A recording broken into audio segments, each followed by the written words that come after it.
তৌফিক দান করেন। দুর্চার কথা আলোচনা করব, বলার মধ্যে যদি কোনো ভুল ভ্রান্তি হয় আল্লাহর রাস্তায় ক্ষমা করবেন। আমরা জানি, এটা আমরা প্রত্যেকেই জানি, অনেকের মুখে শুনেছি আমরা কি, যে ওলি আল্লাহদের দরবারে যাব কেন।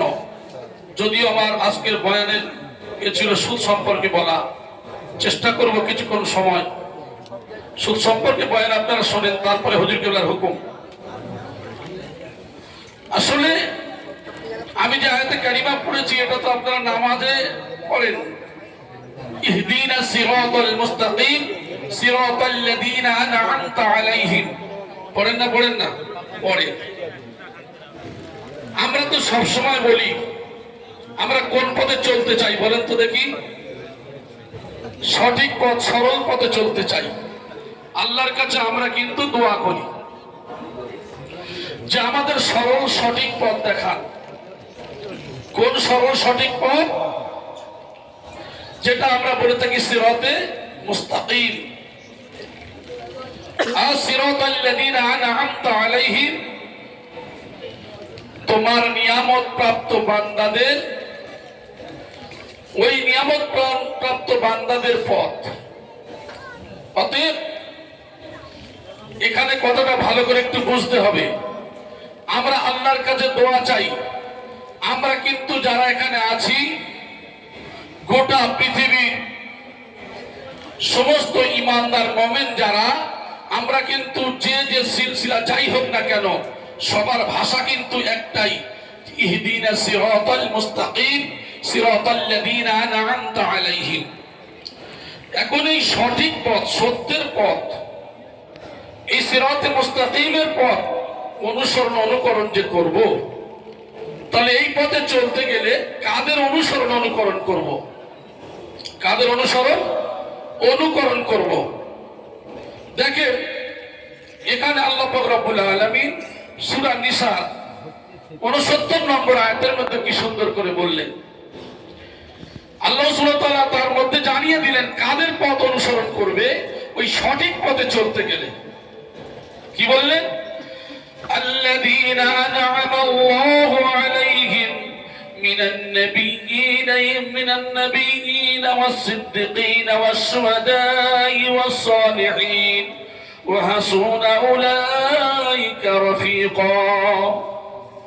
আল্লাহ জানিয়ে দিচ্ছেন যে চার ব্যক্তির পথ ধরতে বললেন। সরল সঠিক পথ যদি তোমরা পেতে চাও তাহলে চার ব্যক্তির অনুসরণ অনুকরণ করতে বললেন। সেই ব্যক্তির মধ্যে এক নম্বর ব্যক্তিকে, তারাই হলো নবীগণ। জোরে বলেন সুবহানাল্লাহ। তারপরে কি বললেন? সিদ্দিকগণ। তারপরে কি বললেন? শহীদগণ। তারপরে কি বললেন? নেককার বান্দাগণ। জোরে বলেন সুবহানাল্লাহ।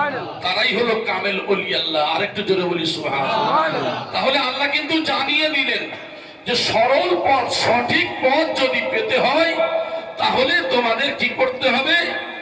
চারটে রাস্তা তোমাদের আছে। এক নম্বর হলো নবীদের পথ।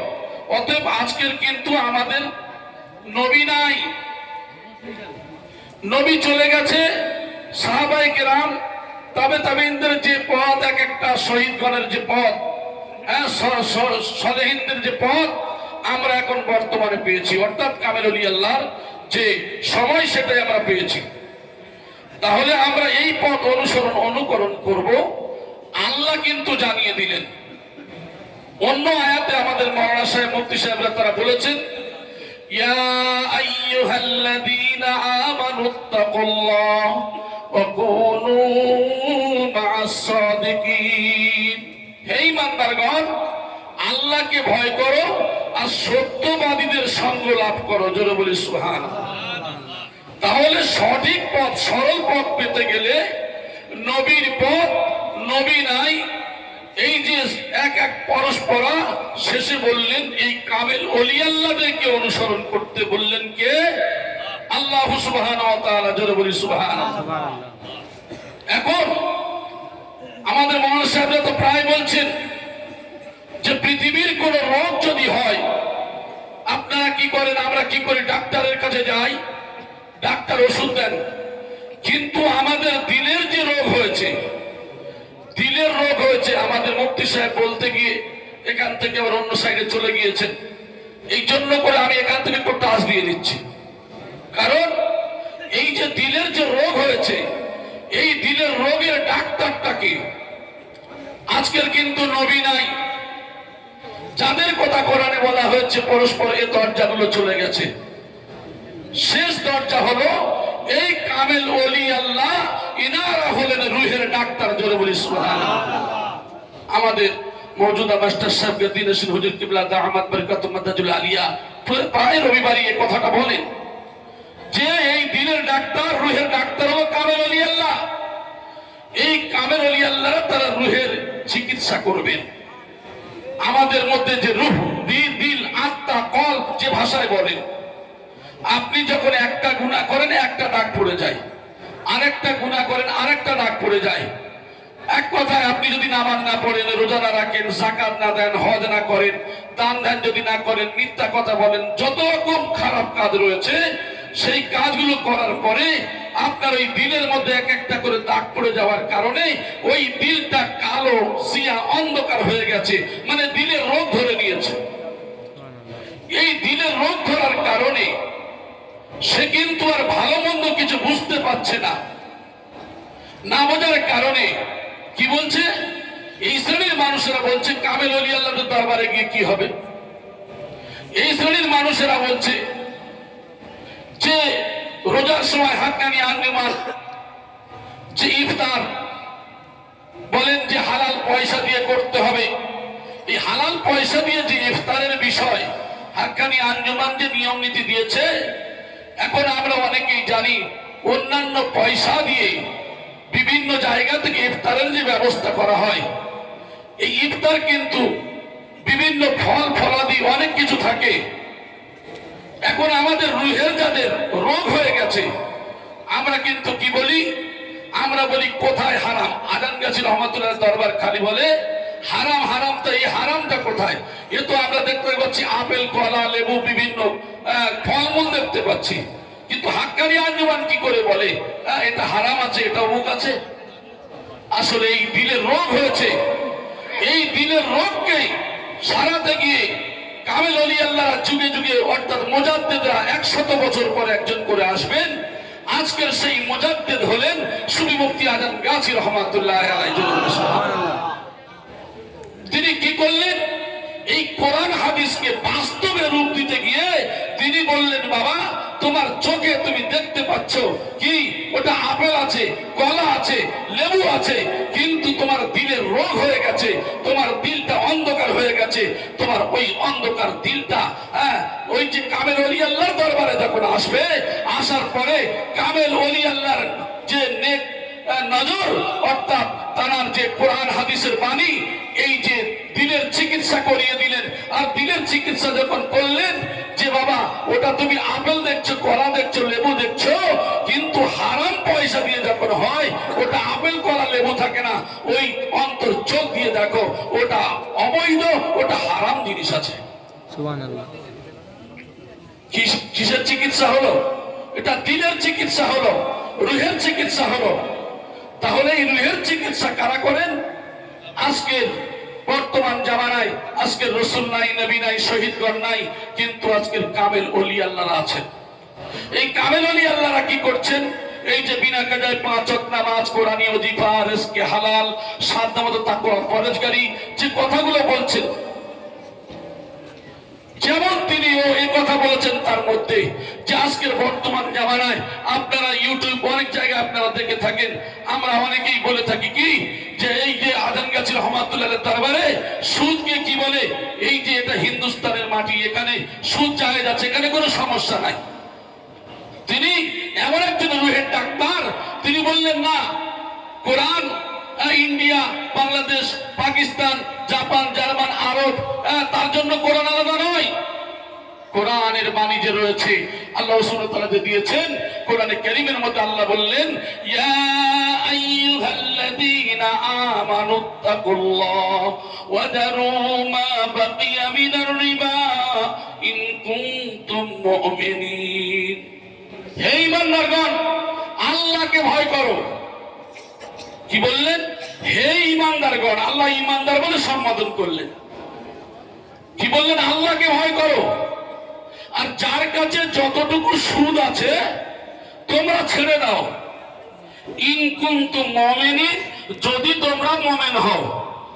এখানে আল্লাহ ঈমানদার বলে সম্বোধন করলেন, আবার শেষে বলছেন যদি তোমরা মুমিন হও কি করবে?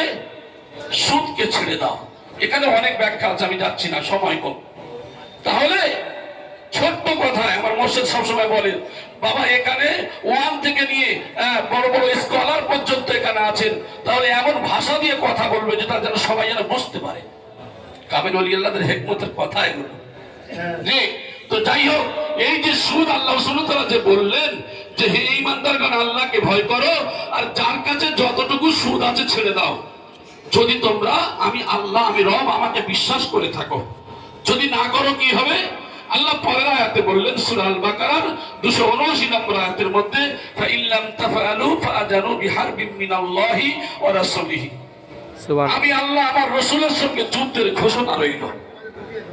আজকে আমরা লক্ষ্য করে দেখি, আমার এমন একটা কামেল ওলি আল্লাহর দরবারে এসেছি, এই যে এমন একজন মুজাদ্দিদের দরবারে এসেছি, এমন একটা ওলি আল্লাহর দরবারে আমরা এসেছি, আমাদের সেই রুহানি ফয়েজ দিয়ে সেই রুহের চিকিৎসা করিয়ে দিলটাকে এত পবিত্র করে দিয়েছেন যে আমরা জানি সব জায়গায় আমরা শুনছি কি সুদ বর্তমানে হালাল, এটা হিন্দুস্তানের মাটি, এখানে সুদ জায়েজ আছে।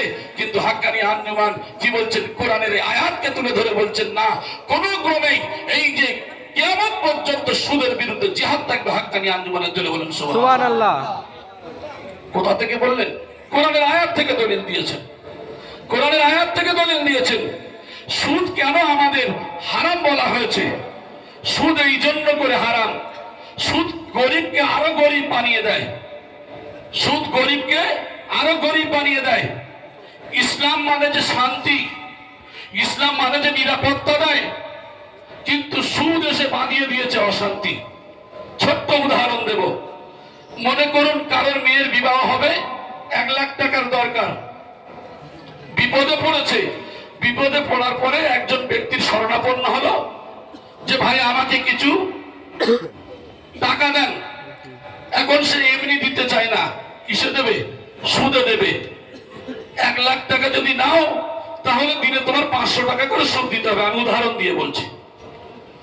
এখন এই 500 টাকা করে যে সুদ দিতে হবে, এই মানুষটা রিক্সা চালিয়ে খায়, যে কোনো মজদুরির কাজ করে।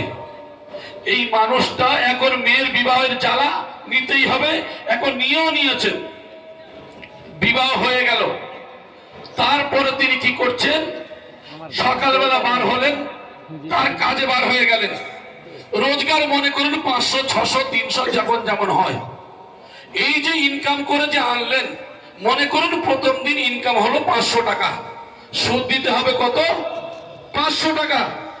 এখন সে কি করলেন? টাকাটা দিলেন। বিছানায় শুয়ে শুয়ে চিন্তা করছেন কালকের আবার কত রোজগার হবে, আমি সংসার চালাবো কি করে, আর টাকাটা দেবো বা কি করে। আচ্ছা বলেন তো দেখি, এই মানুষটার ঘুম ভালো হবে বলে মনে হয়? তাহলে সুদ কেন হারাম? এই জন্য করে হারাম যে সুদ এসে বাঁধিয়ে দিয়েছে অশান্তি। সুদ কোনোদিন শান্তি দিতে পারেনি, সুদ অশান্তি বাঁধিয়ে দিয়েছে। এই জন্য করে ইসলামের মধ্যে সুদ হারাম। কথা বোঝা গেল না? কেন না? তাহলে আমরা কি করব?